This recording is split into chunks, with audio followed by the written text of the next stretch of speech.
Hey everyone, Gary Smith here, and I'm off to have a look at something a little special.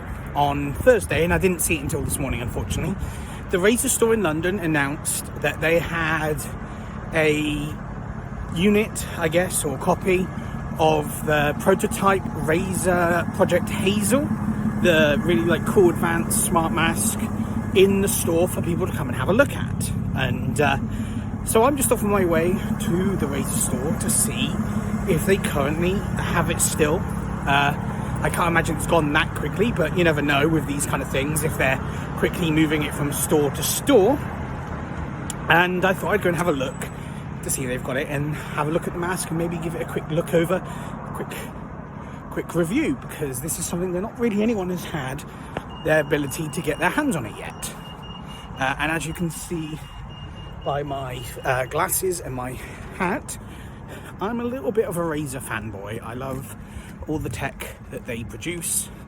I've had several of their mice and they've always been the best mice I've had. And I've got a Razer the webcam, the Keo. So, I've been very, very happy with all their Razer tech I've had, and very interested to see how this face mask works. Now, I've seen people online say that the face mask isn't really needed now that the pandemic's coming towards an end. That's a little bit naive, I think. One, because just because places like Britain and US are getting their act together doesn't mean everywhere is. And international travel will need to be a thing at some point, and so having access to these kind of face masks will help people when they internationally travel, especially since, unless I'm mistaken, and if someone sees this, comment below, this is one of the few masks on the market that should actually protect its own wearer, not the other people around you. You see, the surgical masks I see a lot of people wearing don't prevent droplets getting to you that well. You can still get droplets in your eyes, you can still get droplets through the top of the sides of the mask. What they're designed to do is catch droplets projected by you and stop you spreading the virus. Whereas this mask, since it's meant to be creating a seal around your face and having all the air drawn through a filter, should, in theory, protect you as well. There's also the fact that even in countries like the US and the UK, where things are starting to get better, having the ability to buy a mask like this will give some people who don't have the confidence to go out and enjoy life again, the confidence to go out and enjoy life. The ability to go out and buy something that they think will keep them safe and should hopefully actually keep them safe will hopefully allow people to get back to some element of normality in a way that they wouldn't. And to be honest, now that it might be a little bit more socially acceptable in the UK and the US to wear masks, there may be more people that just buy one of these for when they go to conventions. Con flu is a really well-known phenomenon if you've never been to these big conventions, or if you're like me, play Magic the Gathering, GPs, Magic Fest, those kind of things. Diseases spread, and having a mask that protects you and doesn't look completely ugly, doesn't inhibit your voice in the same way as other masks do that maintain communication, it can be incredibly useful for these events and environments. And as an engineer, or as a qualified engineer, and as someone who's had an interest in tech my whole life, these kind of new innovations of smartware, things like these glasses, all these kind of things, I really support people doing.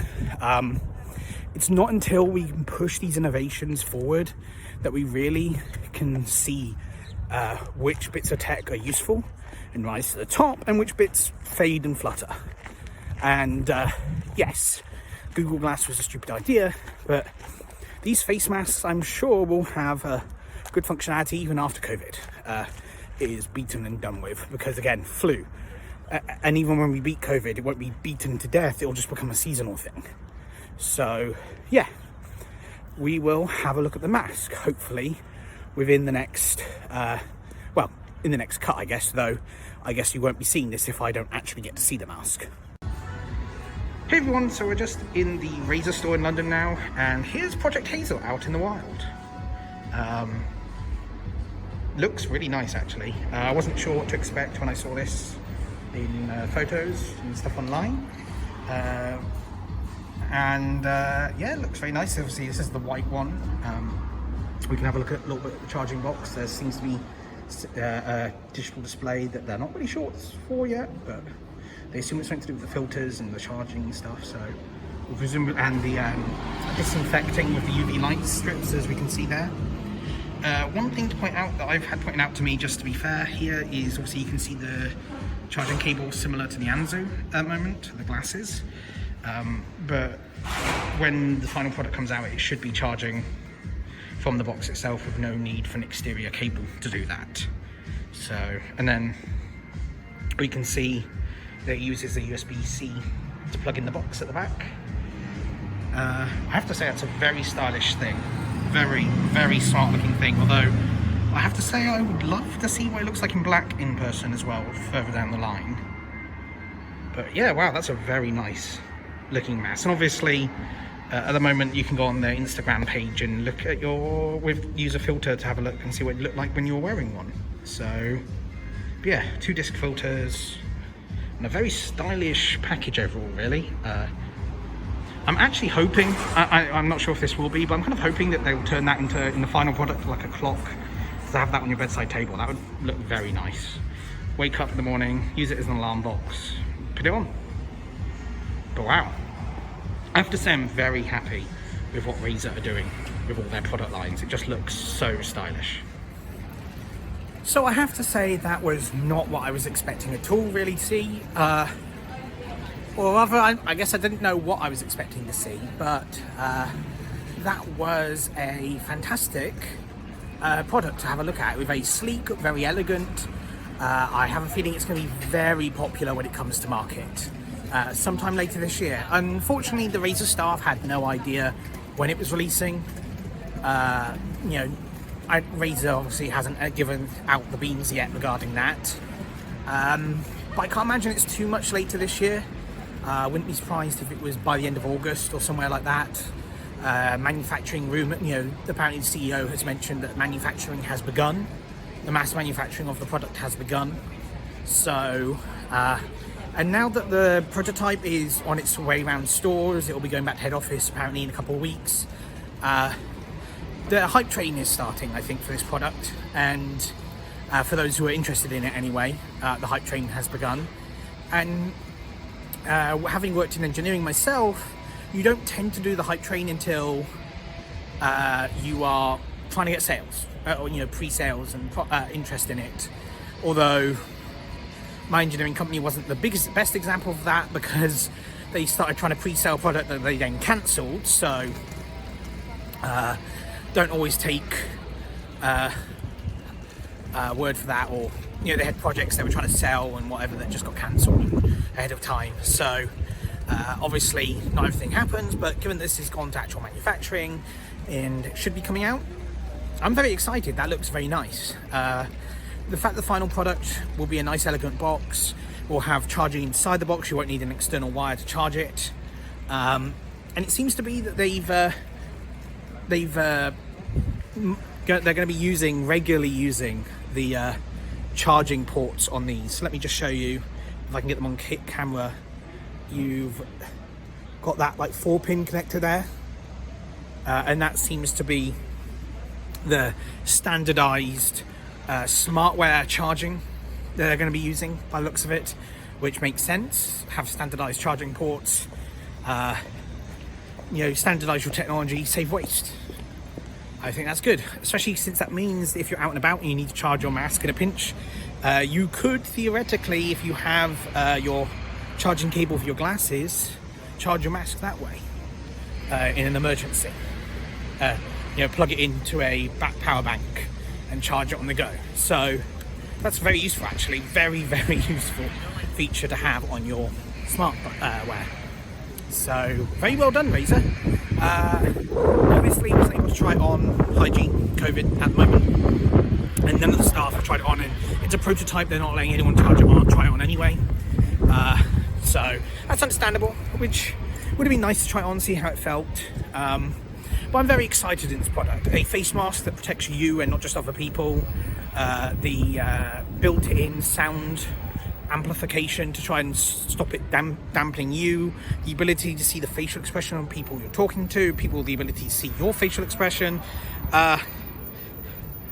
I hope people will forgive me when I, you know, because I am a Razer fanboy. Like, so much stuff I've bought over the last year was Razer. But I have to say, this product looks fantastic. And if Razer see this video, not that I'd expect them to, but if they do, your product looks great. And I just hope it tests and feels and functions as good as it looks. Although it'll be interesting to see how much it costs in the end. So I'm, having bought these glasses, expecting something in the 200 to 250 range, given the tech involved and just how it compares to the glasses. But it may be that they don't expect it to appeal to as many people as the glasses. So it may be 200 at most, but I wouldn't be surprised if it went up to 250, and I can't imagine it being impossible that it even goes up to 300. So just keep that in mind. That's kind of where I'd base it, based on pre-existing Razer products. But it seems to be for like 200, 250, I think, is where they're kind of aiming a lot of their stuff.